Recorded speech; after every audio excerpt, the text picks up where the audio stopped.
Hello दोस्तों, कैसे हो आप सब। आशा करती हूँ कि आप सब अच्छे होंगे। यूट्यूब के चैनल कॉमर्स रेगुलर में आप सबका स्वागत है।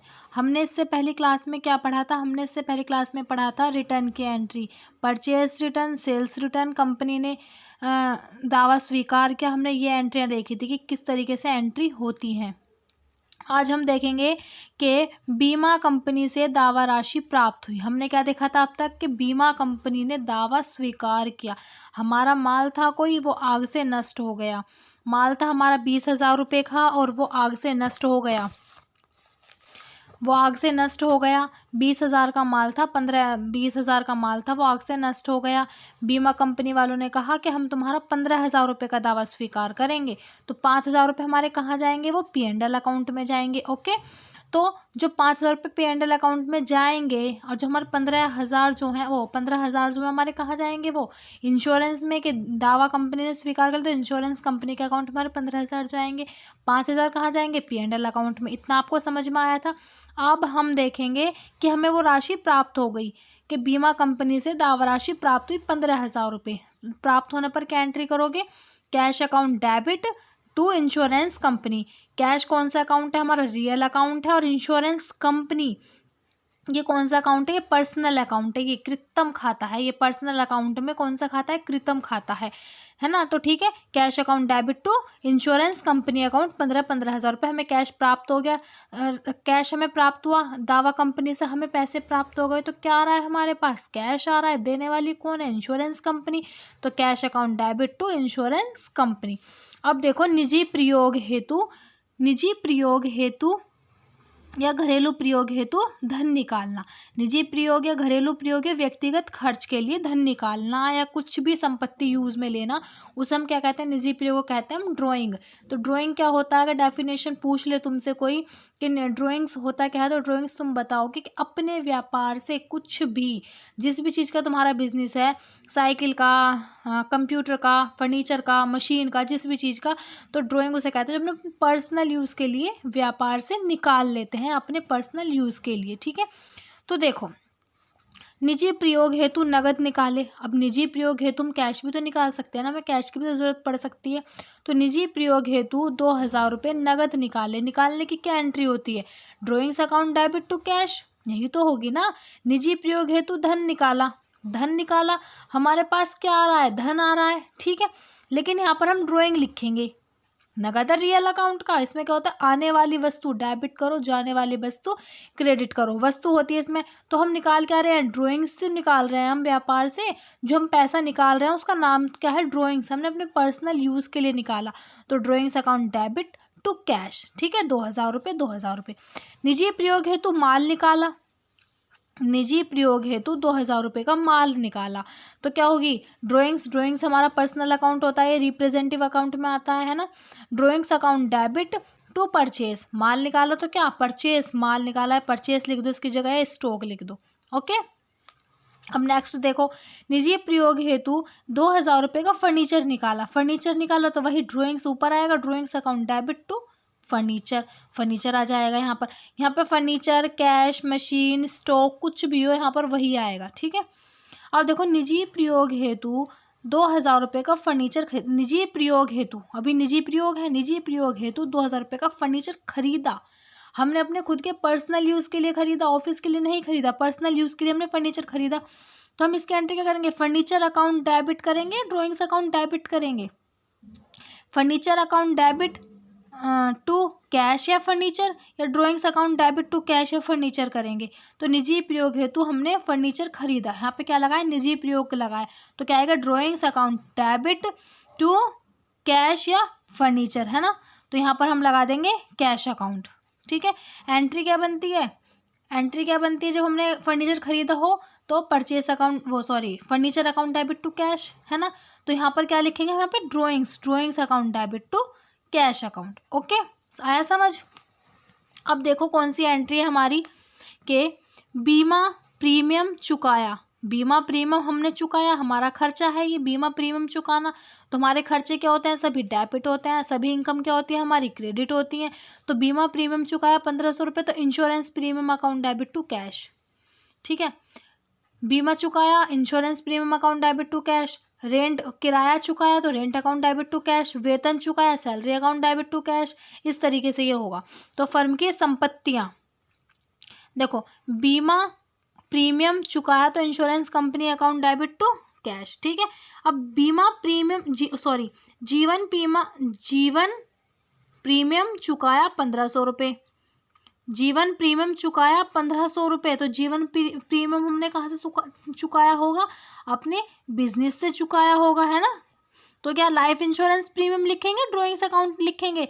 तो यहाँ पर हमारे जब बिजनेस से गया है पैसा, हम अपना लाइफ इंश्योरेंस करवा रखा था हमने, वो जा रहा है हमारा। जब जीवन बीमा का हमने चुकाया तो हमारे अकाउंट से तो उसके पैसे कटे होंगे, जो इंटरेस्ट का जो हमारे अकाउंट से पैसे कटे होंगे वहीं से तो कटे होंगे ना। जो हमारा व्यापार है, व्यापार का जो अकाउंट है, अकाउंट का जिसमें पैसे पड़े हैं उसमें से कटे होंगे। तो drawings account debit to cash. यहाँ पर लाइफ इंश्योरेंस प्रीमियम नहीं आएगा, यहाँ पर आएगा drawings account debit to cash, ठीक है।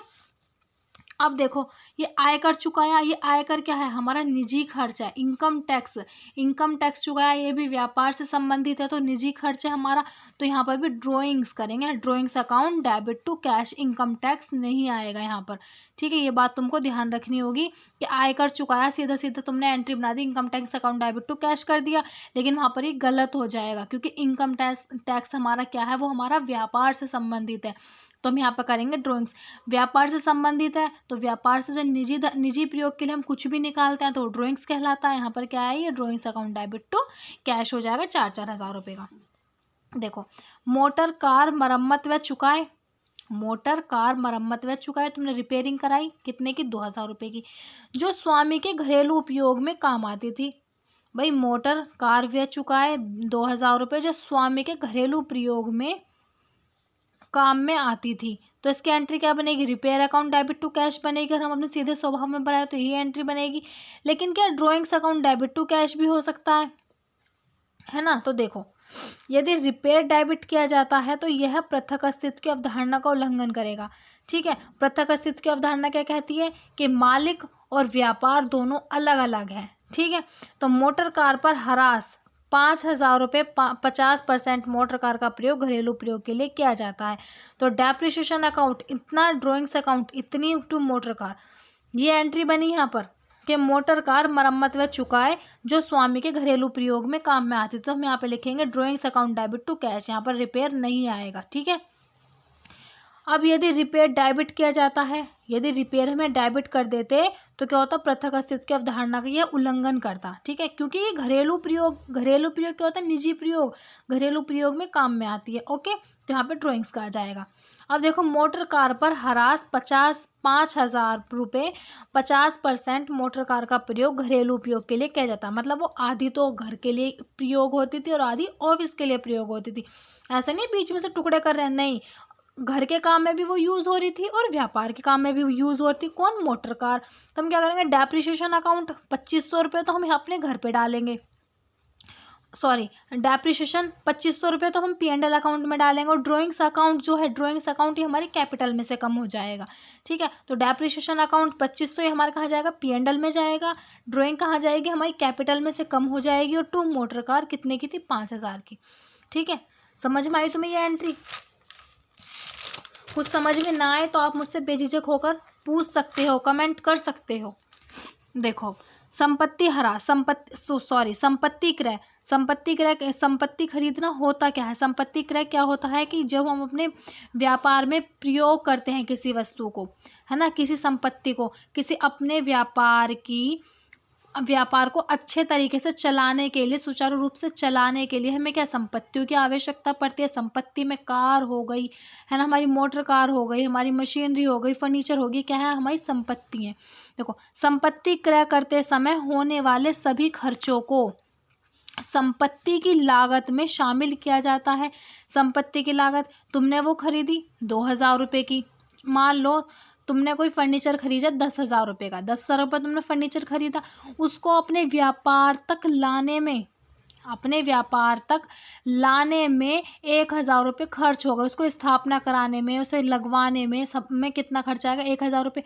तो तुम क्या कहोगे? ये 10,000 की नहीं है, 11,000 की। तो उसकी लागत कितनी मानी जाएगी? 11,000 मानी जाएगी। ठीक है, तो लागत में शामिल किया जाएगा आधार्थ सभी खर्चों तथा संपत्ति क्रय मूल्य को संपत्ति खाते में डेबिट किया जाएगा।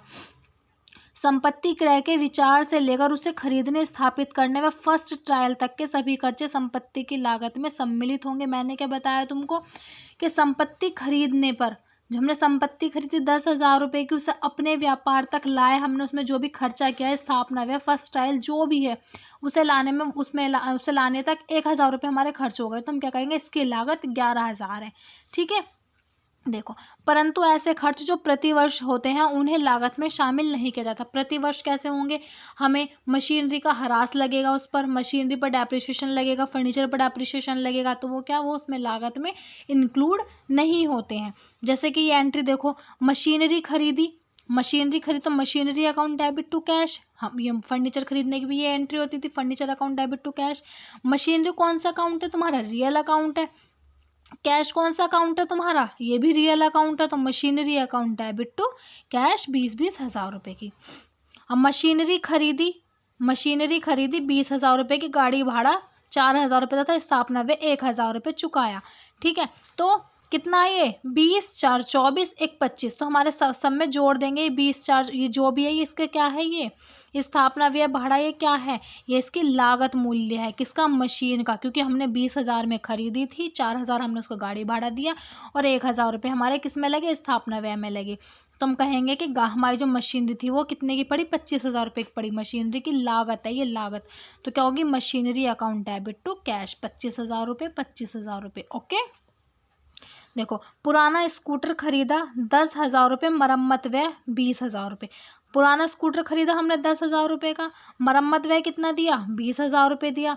2,000 रुपये दिया। तो स्कूटर कितने का था हमारा? 12,000 का, टू कैश था 12,000 रुपये का। या फिर हम ये एंट्री भी कर सकते हैं कि scooter account debit, repair account debit to cash. ये वाली एंट्री, अगर हमें ये नहीं पता कि पुराना स्कूटर 10,000 और मरम्मत व्यय 2,000, तो हम सीधे स्वभाव में क्या एंट्री करेंगे? Scooter account debit to cash, scooter account debit to cash. और मरम्मत व्यय की क्या एंट्री होगी? मरम्मत व्यय की करोगे repairing account debit to cash. ठीक है, तो इस तरीके से scooter account debit to debit, repair account debit to cash कर दोगे। इस तरीके से 12,000 रुपये। लेकिन इस तरीके से नहीं करनी है ये एंट्री। ठीक है, किस तरीके से करनी है? Scooter account debit to cash, उसमें ये इंक्लूड हो जाएंगे। ओके, उसमें इंक्लूड हो जाएंगे ये कि हमने इतने का स्कूटर खरीदा, तो उस पर हमारा चार्ज कितना लगा, हमने उसकी मरम्मत करवाई, उसकी रिपेयरिंग करवाई, कितने की? 2,000 रुपये की। तो क्या हो जाएगा? 12,000 रुपये हो जाएंगे। ओके, आशा करती हूँ तुम्हें आज की ये वीडियो अच्छी लग रही हो। देखो अब आगे, स्कूटर मरम्मत व्यय, अभी ये अलग दे दिया। वहाँ पर स्कूटर व्यय खरीदा था और मरम्मत व्यय दिया था, तो उनको हमने इंक्लूड कर दिया था। लेकिन यहाँ पर स्कूटर व्यय अलग है, तो यहाँ पे तो इजीली यही एंट्री करेंगे, repair account debit to cash. Repair हमारा कौन सा अकाउंट है? Nominal account. और कैश हमारा कौन सा अकाउंट है? ये रियल अकाउंट है। ठीक है, देखो, पुराना भवन खरीदा 10,000 रुपये का, मरम्मत व्यय 50,000 रुपये चुकाया। भवन कितने का खरीदा? 1,00,000 रुपये का, मरम्मत व्यय 50,000 का। तो हम इन्हें इंक्लूड कर देंगे, दोनों को, इन्हें दोनों को हम जोड़ देंगे। ठीक है, इन्हें प्लस कर देंगे हम। तो क्या? Building account debit to cash. अगर ये इतनी एंट्री होती, पुराना भवन खरीदा 1,00,000 रुपये का, तो क्या करते? Building account debit to cash. अब इसने इस पर मरम्मत व्यय भी चुकाया, कितने का? 50,000 का। तुम ये तो कहोगे कि हमने इसकी मरम्मत चुकाई कितनी? 1,50,000 रुपये की। ठीक है, देखो, भवन मरम्मत व्यय कितने का? 20,000 रुपये का। तो क्या एंट्री बनेगी? Repair account debit to cash. Repair कौन सा अकाउंट है तुम्हारा? यह है तुम्हारा नॉमिनल और ये है तुम्हारा रियल। ठीक है, यहाँ पे बिल्डिंग कौन सा था? ये भी रियल था और ये भी रियल था। ठीक है, देखो, मोटर कार खरीदी 4,00,000 रुपये, वार्षिक बीमा 20,000 रुपये। मोटर कार खरीदी 4,00,000, मोटर कार खरीदी हमने 4,00,000 की और वार्षिक बीमा है 20,000 का। तो motor car account debit 4,00,000, insurance premium कितना? 2,00,000 और टू कैश यहाँ पर इंश्योरेंस प्रीमियम अलग हो जाएगा, क्योंकि मोटर कार तो हमने इतने की खरीद ली लेकिन उस पर बीमा भी जा रहा है। इसके जैसे मत कर देना ये एंट्री, क्योंकि ये अलग है, ये अलग है। यहाँ पे वार्षिक बीमा कितना जा रहा है, 20,000। तो insurance premium account debit 20,000 to cash कितना हो जाएगा, 42,000, सॉरी 42, 4,20,000। अब मशीनरी खरीदी 2 लाख रुपए की, मार्गस्थ बीमा, रास्ते का बीमा कितने का कराया, 2,000 रुपये का। तो क्या करोगे, सब machine account debit to cash, क्योंकि इसी में ये इंक्लूड हो जाएगा, ये वाला इसमें इंक्लूड हो जाएगा। तो machinery account debit to cash है ना, ठीक है। 2,00,000, 2,00,000, 2,000, 2,00,000, 2,000, ठीक है। मशीनरी पर ह्रास 2,000, तो depreciation account debit to machinery, depreciation account debit to machinery हो जाएगी इसकी एंट्री। डेप्रिसिएशन हमारा कौन सा अकाउंट है, नॉमिनल अकाउंट है। मशीनरी हमारा कौन सा अकाउंट है, रियल अकाउंट है।